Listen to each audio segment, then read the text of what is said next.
E3 is officially gone. After more than 25 years, the Entertainment Software Association announced last week they're officially throwing in the towel and not moving forward with another attempted revival of the Electronic Entertainment Expo. After years of the Grim Reaper knocking at the door, it looks like this might be the final nail in the coffin for the World Summit of Gaming. And to be fair, this isn't really coming as a surprise to anybody. Jeff Keighley's Summer Game Fest has comfortably fit into the shoes that E3 left in 2020, 2022, and 2023. The show did make a brief digital-only comeback in 2021, but the magic was already gone, and Summer Game Fest continued to fill that slot that year too.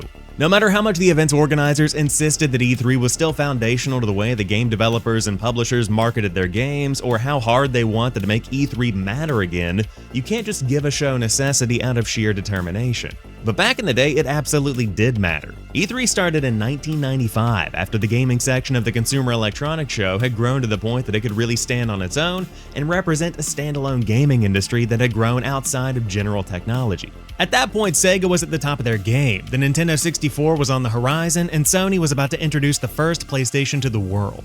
With video games becoming a larger and larger part of the global conversation, it was time for a new show to take those reins and usher in this new generation of gaming by giving a platform to the largest companies to show industry professionals, investors, and players what they were bringing to the table.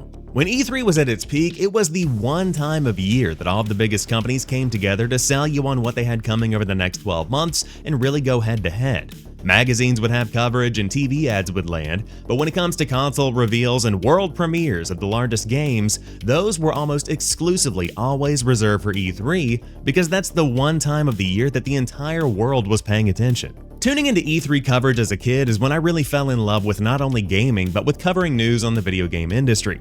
Seeing the host of Attack of the Show and X-Play on site at the Los Angeles Convention Center breaking down news from the biggest press conferences, showing off early gameplay of the newest games coming out that fall, and hosting interviews with industry leaders kept me glued to the TV every single June without fail.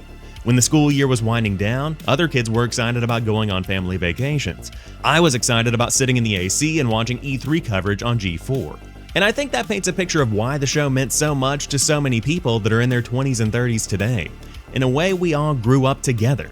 E3 and the launch of the original PlayStation went hand in hand, and with the launch of the original PlayStation, millions of players around the world fell in love with gaming, and it built this continual cycle.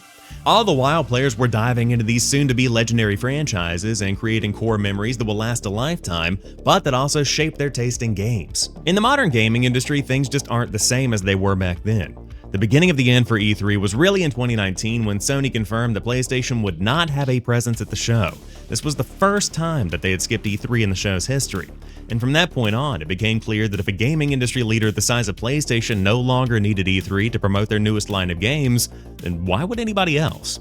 The marketing machine wasn't always on in the early 2000s. Today, you can tune into Twitch streams, find YouTube videos, or scroll on social media 24/7 and find gaming companies large and small showing off their latest games. Rockstar's first trailer for Grand Theft Auto 6 was dropped with no show attached to it at all, and it broke a Guinness World Record for the most views in a 24-hour period for a video game trailer. Where's the need for a trade show like E3 when putting out a YouTube video and a social media post on a Monday night has that kind of viewership? As we look back on a legacy that spans over 25 years, we've got to celebrate all that E3 was able to do for the gaming industry. Through the Electronic Entertainment Expo, the video game industry was able to grow from a handful of company reps setting up shop in the back of the Consumer Electronics Show to something that millions of people tuned in for each and every summer. Thousands of games were shown off, hundreds of press conferences were held, and multiple console generations were announced and born over the course of the show's 28-year history. On a personal note, without E3, I wouldn't be who I am today. Seeing game reveals and watching that coverage shaped my own interest in games and grew that passion for doing what I'm doing right now, talking about video games. I know I'm not alone in that. An entire generation of players was defined by games that were first shown off to the world at E3. Even though we're living in a world where the industry no longer needs E3, it never would have gotten to that point if E3 hadn't been there in the first place. But let me know down below, what do you think about E3 finally ending, and what are your favorite E3 memories? I'd love to know what stands out for you. And if you're new to the channel and you enjoy what you see or what you hear, hit that subscribe button for videos like this every Sunday and gaming news shorts throughout the week, and I'll catch you on the next one.